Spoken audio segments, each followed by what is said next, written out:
रुद्र प्रताप और हॉस्टल का श्राप। रुद्र प्रताप एक युवा और उत्साही गणित शिक्षक अपनी पहली नौकरी के लिए ऊटी के एक पुराने और सुनसान स्कूल में गया था। उसका पहला दिन बहुत अच्छा था। बच्चों से मिलना, उन्हें पढ़ाना और नए माहौल में ढलना सब कुछ सामान्य लग रहा था।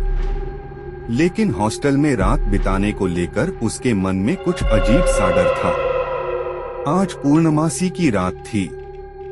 चांद की रोशनी से छुपकर सब कुछ एक गहरे अंधेरे में डूबा हुआ था। हॉस्टल के आसपास का इलाका एक पुराने जंगल के पास था, जहां रात को खौफ का अलग ही माहौल बन जाता था। रुद्र प्रताप अपने कमरे में बैठा था और अपने दिन भर के काम को सोच रहा था। तभी अचानक उसने कुछ अजीब सी आवाजें सुनी। आवाज थी एक चीखने की आवाज जो हॉस्टल के बाहर से आ रही थी।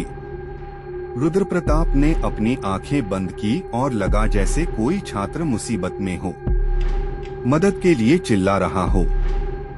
दिल की सुनते हुए उसने अपने आप को संभालते हुए नीचे की ओर चलने लगा। जैसे जैसे वह हॉस्टल की दूसरी मंजिल से नीचे उतर रहा था, उसने देखा कि कोहरा और अंधेरा और भी गहरा होता जा रहा था। उसके आसपास की दुनिया पूरी तरह से खाली और खौफनाक हो गई थी। जैसे ही वह हॉस्टल के बाहर निकला, उसने हल्की सी रोशनी देखी। धीरे धीरे एक आकृति सामने दिखाई देने लगी। एक भटकती हुई आत्मा जो धीरे धीरे उसकी ओर बढ़ रही थी। जैसे ही वह उस आकृति के पास गया, उसने देखा कि वह कोई सामान्य आत्मा नहीं थी। सामने जो था वह एक नरपिशाच वेयरवुल्फ था।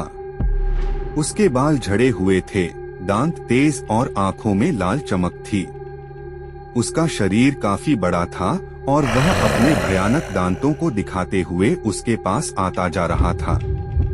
रुद्र प्रताप का दिल जोर जोर से धड़क रहा था, लेकिन उसने खुद को संभालते हुए कुछ सोचने की कोशिश की।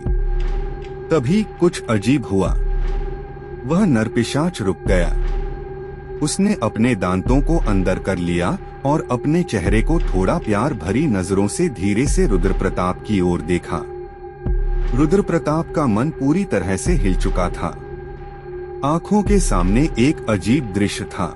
नरपिशाच ने जमीन पर अपने दांतों से कुछ लिखा।